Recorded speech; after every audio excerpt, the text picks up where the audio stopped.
आज जवळपास वर्षानुवर्ष धर्मवीर दिघे साहेबांची, आपल्या साहेबांची, ज्यांनी आम्हाला मूलमंत्र दिलाय गद्दारीला क्षमा नाही, अशा दिघे साहेबांचे आम्ही विचारांचे वारस, सच्चे वारस, आम्ही सारे ठाण्यातले कडवट शिवसैनिक, निष्ठावंत शिवसैनिक। आज इथे दिघे साहेबांनी जो आम्हाला एक प्रण दिलेला आहे, कायम मलंगडाला कधी आपल्याला अंतर द्यायचं नाही, कायम मलंगडाच्या या आजच्या दिवशी आई भवानी शक्ती दे आणि आमच्या मलंगडाला मुक्ती दे हा नारा ठोकत ठाण्यातलेच नव्हे तर संबंध महाराष्ट्रभरातनं आणि विशेषतः ठाणे जिल्ह्यातनं जे लाखो शिवसैनिक इथे येत असतात, निष्ठावंत शिवसैनिक येत असतात, कडवट बाळासाहेबांचे, दिघे साहेबांचे शिवसैनिक इथे येत असतात, त्या सर्वांना आपण पाहत आहोत। इथे आल्यानंतर एक चैतन्य मिळत असतं।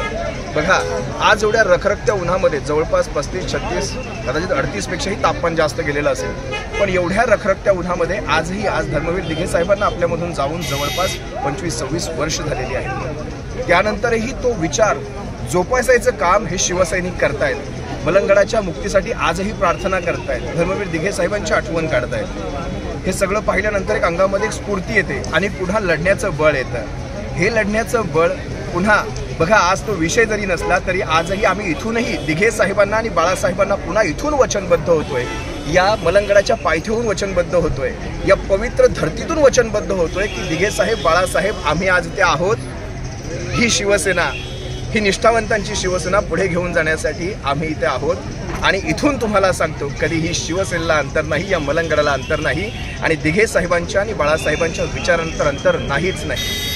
आज आम्ही ठाकरेंचे शिवसैनिक, बाळासाहेबांचे शिवसैनिक, उद्धव साहेबांचे शिवसैनिक, वर्षोनवर्ष जोपर्यंत आम्ही आहोत, आमच्या भविष्यातल्या पिढ्या आहेत, आम्ही इथे येत राहणार, मलंगडाच्या मुक्तीसाठी प्रयत्न करत राहणार। आई भवानी शक्ती दे आणि या मलंगडाला मुक्ती दे।